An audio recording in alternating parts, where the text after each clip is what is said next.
Sepi coy, diisolasi coy.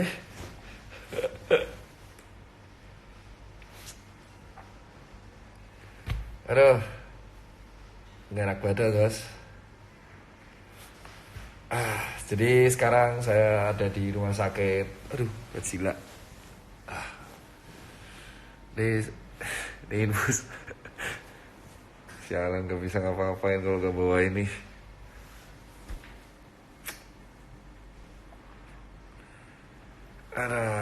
Belum. Ini posisi saya lagi di rumah sakit Kartika, Pulau Mas. Dan ini dari Dompet Duafa. Jadi rumah sakit yang dimanajemen oleh Dompet Duafa, teman-teman. Jadi saya memutuskan masuk rumah sakit itu karena jaga-jaga. Karena saya gejalanya tuh, dan saya riwayat itu bronkitis kronis ya. Jadi saya itu ada penyakit lumayan banyak, terutama pernafasan. Dan sekarang saya lagi bronkitis kronis, sehingga saya itu kan divakumkan dari dokter ya. Jadi saya sekarang bronkitis kronis tuh. Terus karena ada faktor resiko tersebut, itu mengakibatkan saya sekarang ada di buset, nggak enak. Ini kan kalau isolasi ya, jadi saya copot aja. Jadi saya itu sekarang lagi karena dari riwayat bronkitis kronis. Terus kondisi itu pertama kali demam, terus lemes banget, sumpah gila. Terus rasa batuknya lumayan parah sama nyeri telan. Nah, daripada aneh-aneh, daripada kenapa-kenapa dan merugikan orang sekitar, saya memutuskan untuk langsung ke rumah sakit. Rumah sakit yang saya pilih di Kartika Pulau Mas, karena ini Dompet Duafa dan teman-teman Dompet Duafa sendiri yang urus. So ya saya kesini. Ya sebenarnya saya cari aman aja sih. Maksudnya kan saya tugasnya banyak ya, dan saya masih harus ketemu banyak orang. Takutnya adalah kalau saya kondisi seperti ini, sebenarnya ini masih ringan banget ya. Cuman karena saya tuh ada bronkitis kronis, saya takutnya itu malah membuat buruk kondisi saya dan sekitar saya. Jadi daripada sekitar saya ketularan, ya saya mengurung diri saya sendiri di rumah sakit, sehingga nanti apapun hasilnya, mau negatif positif, ya saya sembuh, ditangani dengan baik, dan sekitar saya aman. Itu namanya tindakan preventif untuk mencegah penularan infeksi. Jadi ya buat teman-teman semua yang gejalanya mirip kayak saya, itu lebih baik kalian langsung lock diri kalian sendiri. Terus kalau kalian udah ngerasa pernah kontak dengan orang-orang corona, misalkan pernah kontak, ya kalian harusnya aktif ke rumah sakit gitu. Kalau emang mau mondok ya kayak gini. Ini saya terpaksa mondok ya karena saya ada riwayat kontak kan dengan pasien-pasien corona. Kan saya PDP ya, hitungannya kan saya PDP sekarang kan. Jadi pasien dalam pengawasan karena belum positif. Saya hari ini baru mau di rapid test untuk kedua kalinya, dan hari Selasa mau di swab test. Jadi ya, tapi kondisinya baik banget. Lab normal, paru-paru cuman gambaran bronkitis, gak ada gambaran COVID, malah gambaran bronkitis kronis yang penyakit yang lama, dan demam udah mulai turun, terus makan juga ada banyak. Dan saya memutuskan ke rumah sakit itu karena ya supaya ditangani dengan baik. Dan ini saya minta maaf kalau gak bisa ngegas karena ini rumah sakit, jadi saya bisa dimarahin. Pesan saya sih seperti ini ya. Wah parah sih. Pesan saya batuknya baru hari ini sih, parah banget hari ini tuh, nggak tahu kenapa. Saya sebelumnya nggak batuk, cuman ya pokoknya kondisi baik lah.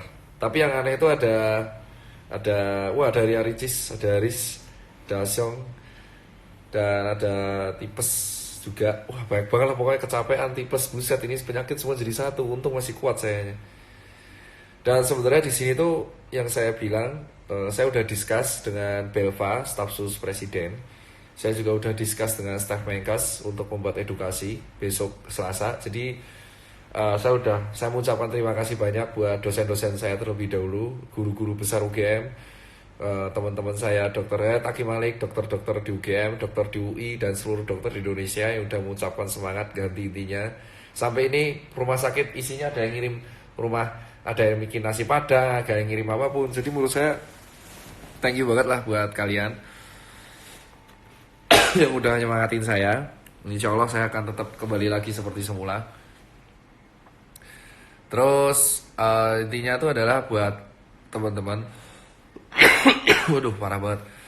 Buat teman-teman semua tuh yang saya sarankan adalah jaga pola hidup bersih dan jangan mudik dulu. Yang ketiga, kalau kalian merasa gejala demam atau nelan sakit selama 2 hari 3 hari, segera ke rumah sakit daripada kalian menulari kalian sekelilingnya. Contoh kayak saya ya, saya hari pertama ada riwayat kontak dengan orang corona, covid, dan saya mengeluh demam dan saya mengeluh batuk, saya langsung ke rumah sakit. Kenapa? Karena walaupun dari pertama, ya saya nggak peduli, saya lebih pengen ke rumah sakit dengan tujuan melindungi sekitar saya. Jadi saya, walaupun dokter, saya pasien. Walaupun di hari Kamis itu saya baik-baik aja. Kamis itu saya nggak kenapa-kenapa, Rebo nggak kenapa-kenapa. Mungkin karena 14 hari kecapean. Terus hari Jumat saya ke Wisma Atlet. Wisma Atlet itu adalah daerah paling infeksius ya, zona merah. Pulang dari Wisma Atlet saya langsung seperti ini gitu. Dan untung banget saya mengurung diri saya sendiri. Jadi habis dari Wisma Atlet saya putuskan pulang. Jadi saya bersyukurnya di situ. Saya putuskan pulang dan alhamdulillah ketika saya masih demam, saya masih ke rumah sakit day pertama. Jadi ini hari pertama saya demam. Dan ini udah turun. Pelayanan di Kartika untung baik banget ya. Dokter-dokter di sini tuh teman-teman saya semua. Ada dokter Lukas, dokter spesialis paru, dia juga dokter di Pertamina. Terus dia juga ada dokter Sadewa yang melayani saya dari awal. Terima kasih banyak. Makanannya juga enak, terus dirawat dengan baik. Harapannya sih semoga aja di swab test hari keempat saya normal. Kalau saya negatif, insya Allah saya bisa pulang dan saya bisa membantu masyarakat lagi. Dan berikutnya saya terima kasih buat teman-teman yang udah menggerakkan karantina wilayah. Hashtag karantina wilayah itu tetap harus viral sampai kapanpun, sehingga pemerintah dan Pak Jokowi itu melirik gerakan ini. Dan alhamdulillah tadi Belva udah DM-an, sudah kontak-kontakan, udah chat-chatan, udah discuss, kita udah mengeluarkan beberapa poin untuk disampaikan ke Bapak Jokowi. Dan salah satu poin yang saya haturkan itu adalah karantina wilayah.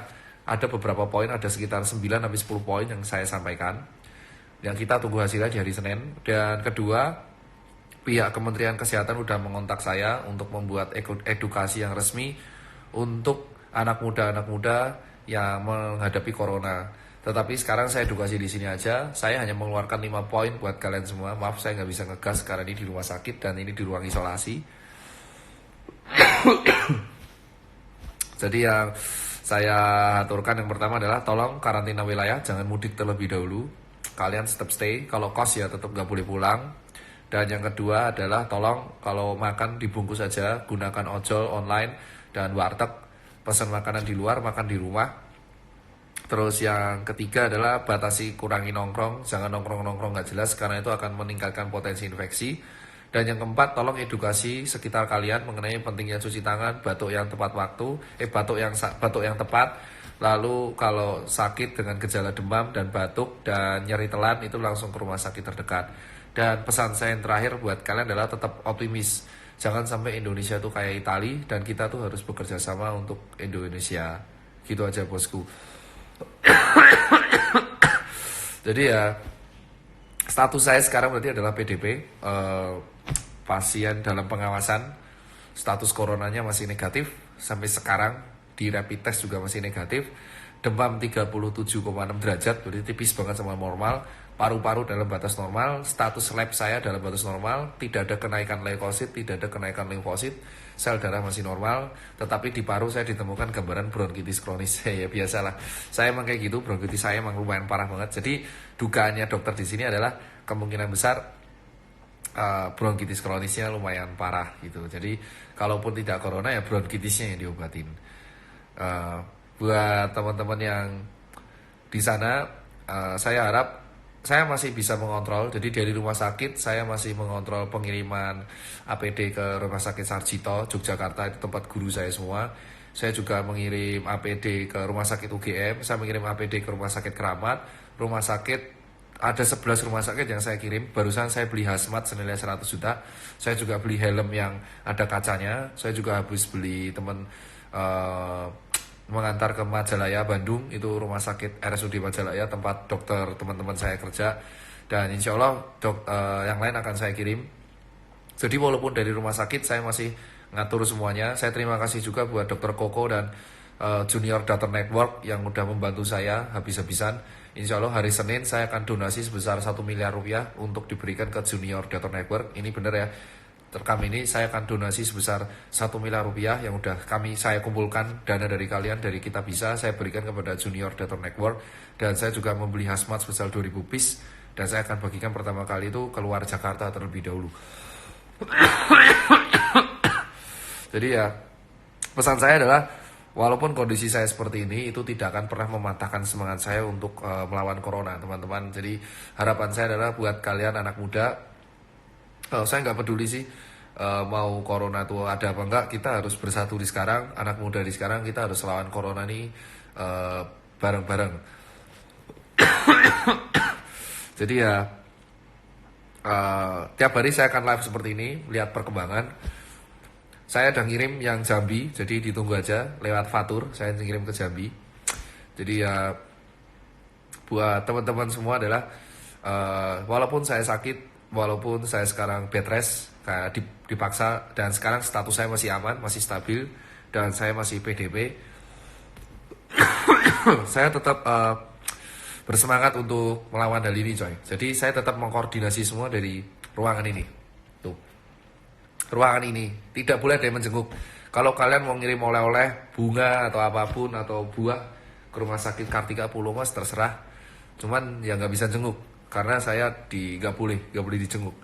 Jadi status saya di sekarang ini berjaga-jaga. Saya statusnya masih PDP. Dan saya dari Senin, tenang aja, saya dari Senin sampai Kamis itu tidak ada gejala apapun. Aman jiwa, bosku. Dan saya baru menunjukkan gejala parah tuh hari ini. Sebelumnya saya nggak pernah batuk. Jadi ya apes saja, kemungkinan mungkin kecapean dan nggak tahu lah. Dan semoga aja ini tidak COVID ya. Saya berharapnya tidak COVID karena rapid udah negatif. Jadi saya berharap banget ini bukan COVID. Saya berharapnya hanya bronkitis. Karena ini gejala bronkitis kalau udah kambuh kayak gini juga. Dan oh ya, weh, Waalaikumsalam. Apa ini? Weh, dikasih buah. Weh, halo, yuk, lucu kan, dokternya dirawat. Ini keren banget, Kartika, thank you banget. Weh, buah, taruh sini aja, Mbak. Oh iya dok, maaf dok. Keluar cuci tangan ya, Pak ya? Iya, oke dok. Yuk. Iya. Dapat buah guys. Nah ini keren banget. Ini yang saya butuhin. Buat teman-teman untuk suplemen saya minta kalian bisa rajin makan brokoli.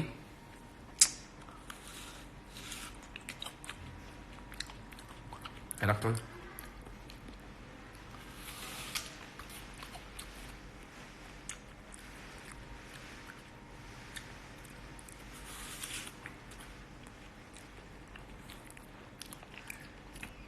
Jadi saya suplemen, contoh suplemen yang bagus adalah brokoli.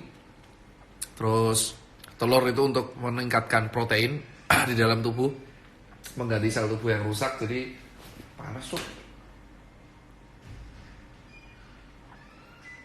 Oh emang badan saya yang panas. maaf.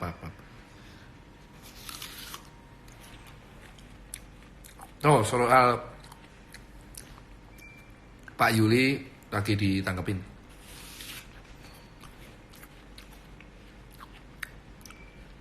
Ya emang saya pengidap bronkitis.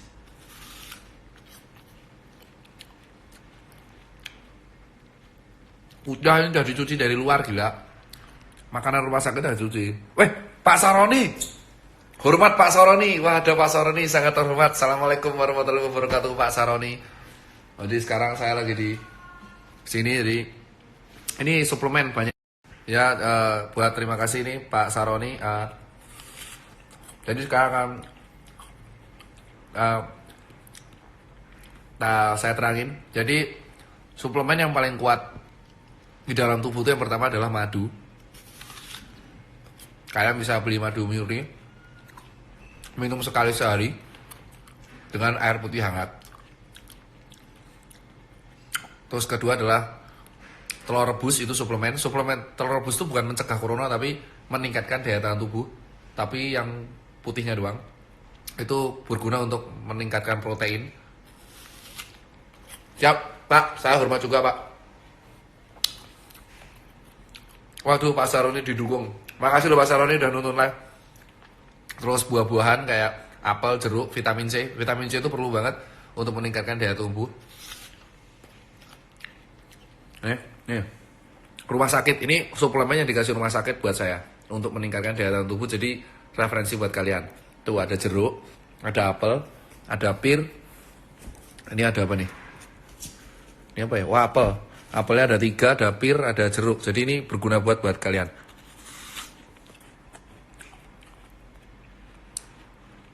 Terus untuk minuman jamu bisa jaya hangat. Hindari minum yang dingin. Loh, makasih Pak Saroni. Kuning itu meningkatkan kolesterol. Terus untuk sahur-sahuran, brokoli itu antioksidan. Jauhi makan minyak-minyakan dulu, nanti itu bisa meningkatkan potensi panas dalam.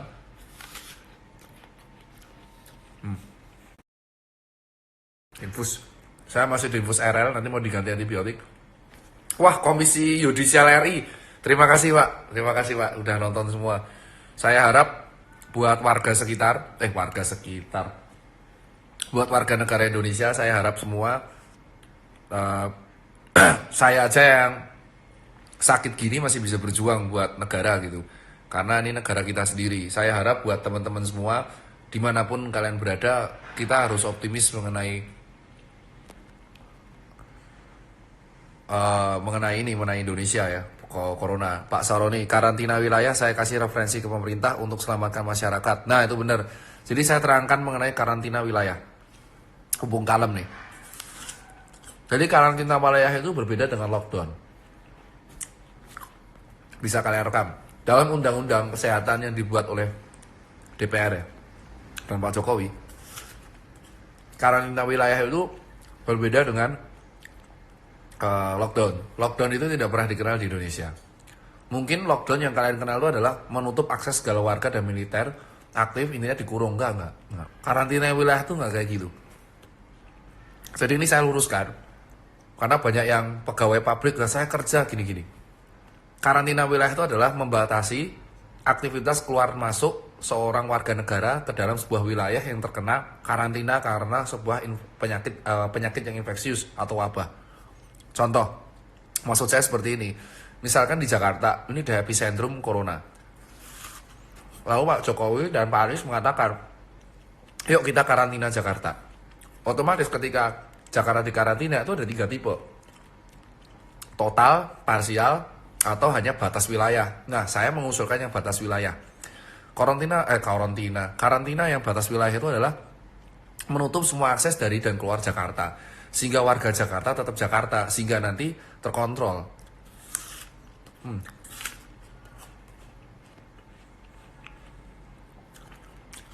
Nah, terus ketika terkontrol tersebut kan migrasi orang akan dibatasi. Sehingga kemungkinan untuk penyebaran infeksi menjadi lebih luas itu akan bisa menjadi dibatasi. Dasar teorinya seperti itu teman-teman. Jadi misalkan kayak kemarin Jakarta karantina wilayah, Bandung karantina wilayah, Karawang karantina wilayah, Jogja, Solo karantina wilayah, sehingga nanti orang Jogja yang sakit ya orang Jogja ditangani, orang Solo, jadi tidak ada potensi bludak. Terus warganya saling menjaga satu sama lain. Jadi saya harap tadi kerjasama dengan sekolah relawan, terima kasih buat sekolah relawan, itu mengusulkan ada namanya kampung karantina atau kampung siaga COVID. Jadi di setiap kampung itu ada RT RW, langsung mengedukasi masyarakat mengenai pentingnya membatasi aktivitas keluar rumah. Disebutnya kampung siaga COVID. Pertama, menolak akses luar. Jadi kalau ada pemudik yang ke kampung tersebut ditolak. Terus habis itu mendata masyarakat yang demam tiap hari untuk dilaporkan ke posyandu dan puskesmas. Itu sensus, itu yang data RT nanti. Ketiga adalah melaporkan yang demam kepada sensus dan puskesmas. Itu yang data RT juga. Nah, berikutnya dari puskesmas dilaporkan ke RSUD. Siapa yang demam-demam disamperin lah sama tenaga medis. Itu sebutnya kampung siaga. Karang Tarunanya harus rutin pos ronda tiap malam untuk mengawasi masyarakat yang masih nongkrong-nongkrong di kampung. Itu disebut kampung siaga. Nah, program kampung siaga ini itu bagus banget untuk bisa dilakukan di semua kampung. Dan ternyata udah dilakukan di Indonesia mulai dari kampung-kampung di Yogyakarta. Jadi beda. Nah, terus setelah karantina wilayah dan kampung mandiri ini selesai, adalah tugas dari kita. Semua warga yang masih kerja. Jadi gini bos, dari penelitian yang udah disebar oleh sebuah penelitian yang dilakukan oleh CDC, ada jurnal mengatakan bahwa memakai masker non medis, jadi kan masker ada dua, masker medis dan masker non medis. Jadi memakai masker non medis itu emang nggak efektif buat kita dalam menangkal corona. Tetapi dari penelitian ternyata masker non medis ini yang bisa dibuat oleh orang awam yang mirip kayak Sritek itu ternyata dapat mengurangi jumlah infeksi sampai 72% penyebaran infeksi. So, saya sama Belva setuju sama gerakan ini. Jadi saya usul ini udah di ACC, usulnya Belva adalah buat teman-teman yang mendengarkan live ini, tolong kurangi pemakaian masker medis. Oke, kalian boleh menggunakan masker kain. Kalau ada pendapat dokter infeksi yang bilang bahwa masker kain meningkatkan infeksi, benar kalau kalian sentuh-sentuh maskernya terus dan kalian tidak mencuci. Tetapi, kalau kalian memakai masker non-medis tersebut yang dari kain, itu ternyata bisa mengurangi penyebaran infeksi. Jadi kalau kita, kenapa seperti itu? Jadi gini bos, banyak di antara kita, COVID itu menyerang anak muda, yang bisa menyebabkan anak muda tersebut tidak bergejala. Ya, COVID itu menyerang anak muda yang tidak bergejala. Nah terus kita tuh nggak tahu bergejala apa enggak, so kita akan buat gerakan. Harap setiap orang awam yang ada di seluruh Indonesia, dengarkan ya, harap setiap orang awam yang ada di seluruh Indonesia, saya sarankan bersama Belva, kami berdua menyarankan kalian untuk memakai masker non-medis. Karena ini bisa mengurangi penyebaran infeksi ke teman-teman kalian. Biarkan masker medis N95, masker surgical untuk tenaga medis. Jadi buat teman-teman clothing yang memiliki usaha brand dan usaha sepatu, tolong dengarkan ini. Saya harap jika kalian ingin naik industri lokalnya, buatlah masker secara bagus.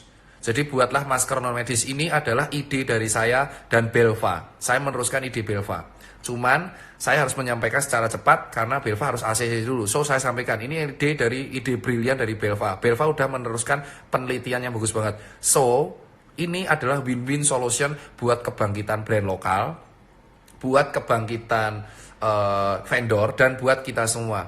Dalam penelitian terakhir, emang memakai masker kain itu tidak mencegah infeksi. Tetapi jika kita sakit, jika kita memiliki karier, kita bisa mencegah penyebaran infeksi corona sampai 74%. Dan itu jurnalnya dipegang Belva. So ini adalah ide dari kami berdua. First, para brand lokal yang ada di Indonesia, tolong dengarkan, kalian bisa membuat masker non medis sesuai dengan tutorial. Cari tutorialnya di YouTube, di Ceko, itu udah buat semua. Dan gunakan vendor-vendor yang sekarang lagi sepi. So vendor makan dari membuat masker kain dan brand lokal makan. Lalu juallah masker kain tersebut kepada khalayak ramai. Nah, buat teman-teman kalian, orang awam ya, terserah mau sehat mau apapun, orang awam, non tenaga medis, silakan memakai masker non medis yang telah dibuat oleh brand-brand lokal di seluruh Indonesia.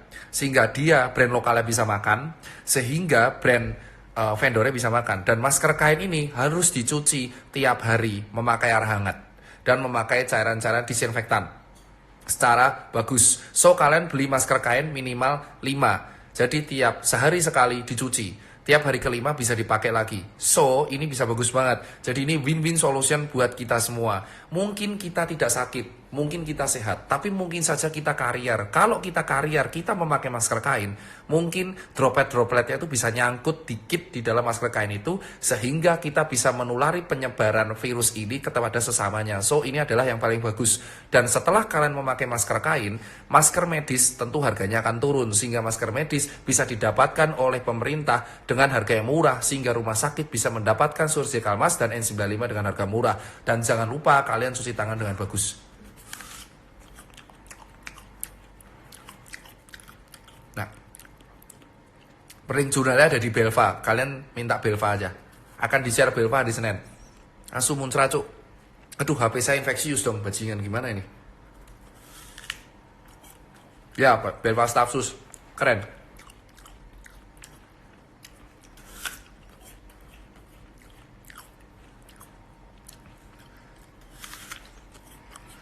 Yo, thank you. Jadi buat kalian semua, masker medis hanya buat dokter. Buat kalian orang awam cukup pakai masker kain. Saya dan Belva tadi baca penelitian dan emang setuju bahwa ternyata masker kain cukup untuk mengurangi penyebaran infeksi corona dari yang kemungkinan sakit karier ke orang-orang yang sehat. Belilah masker kain yang diproduksi oleh brand lokal di seluruh Indonesia. Untuk kainnya bagus, kalian bisa cek tutorial di YouTube how to make a masker, do it yourself. Tutorialnya cek yang Ceko, bagus banget. Masker kain minimal 5. Kenapa saya bilang minimal 5? Karena hari Senin pakai, Selasa pakai, terus di Senin pakai dicuci, Selasa dicuci. Otomatis hari Sabtu kita udah pakai yang Senin yang kering. Itu adalah ide dari kami berdua. So, masker medis bisa harga murah sehingga bisa dipakai oleh tenaga medis.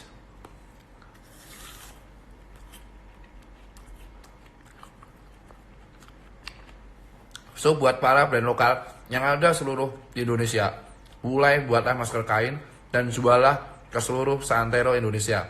Hanya difokuskan untuk orang awam, sehingga orang awam bisa memakai masker kain, masker medis. Yo, makasih. Oke? Ya, Belva pinter ku aku yo. Pinter banget. Pas diskusi pinter banget.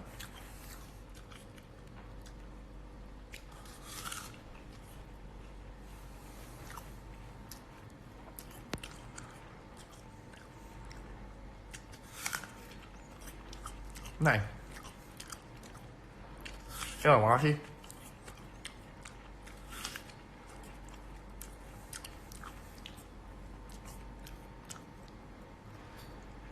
Jadi jangan membuat pakaian masker kain dan sambil menunggu karantina wilayah UU-nya dipersiapkan oleh Pak D. Pasti dilakukan. Goblok. Yang keinfeksi kan HP gue doang ya kali. Bak virus lewat Instagram, gila lu. Bah boleh. Apapun yang menutupi cangkem dan irung. Jadi kalau kalian kerja, jadi makanya kemarin mau tanya, dok kalau saya pegawai pabrik gimana? Loh saya bilang, kalau kamu pegawai pabrik kita cuman karantina batas wilayah. Jadi karantina batas wilayah itu membatasi wilayah. Kalian mau kerja aja, tapi pakailah masker kain dan cuci tangan yang rajin. Terus yang berikutnya, disinfektan chamber. Disinfektan itu ada 2 jenis. Aduh, gundung cok. Nah, disinfektan itu ada 2 jenis kawan. Yang pertama yang cairannya mengandung H2O2 dan klorin. Ini untuk barang, benda mati. Jadi besi, tempat kayak bus yang kemarin jalan itu pakai yang H2O2 dan klorin. Yang kedua adalah disinfection chamber. Itu menggunakan cairan Dettol yang mirip hand sanitizer. So, tidak berbahaya. Jadi buat kalian yang ingin buat chamber, yang ingin membuat chamber, itu sudah ada edaran dari DKI Jakarta mengenai cara membuat disinfection atau cairan disinfektan yang ramah bagi tubuh. Itu rata-rata memakai Dettol dan memakai Aquades dan memakai ada yang memakai mirip hand sanitizer. Lalu dimasukkan dan diencerkan dan itu buat membasmi virus-virus yang menempel pada badan. So, tapi kalau kalian memakai disinfektan, cairan disinfektan yang mengandung H2O2 dan klorin, itu bukan buat chamber. H2O2 dan klorin itu buat barang, buat benda mati, buat bis dan buat kawan-kawan. So, harus didiamin sampai kering dulu, sampai beberapa jam, baru bisa dipakai kembali. Saya udah nggak bisa rokok, jadi saya kemarin masih ngerokok-rokok ya, tipis-tipis. Dan tadi saya akhirnya diceramai oleh senior saya bahwa paru-paru saya udah jelek banget bosku untuk kondisi rokok. Jadi paru-paru saya tuh bronkitis kronis karena asap rokok. Jadi buat teman-teman semua, saya harus sharing bahwa ternyata kenapa kok saya mudah banget sakit batuk itu dikarenakan saya merokok. Saya perokok berat, saya akuin. Saya curhat di sini bahwa saya dokter tapi gobloknya saya merokok. Saya bodoh banget di sini, saya merokok dan berat banget emang.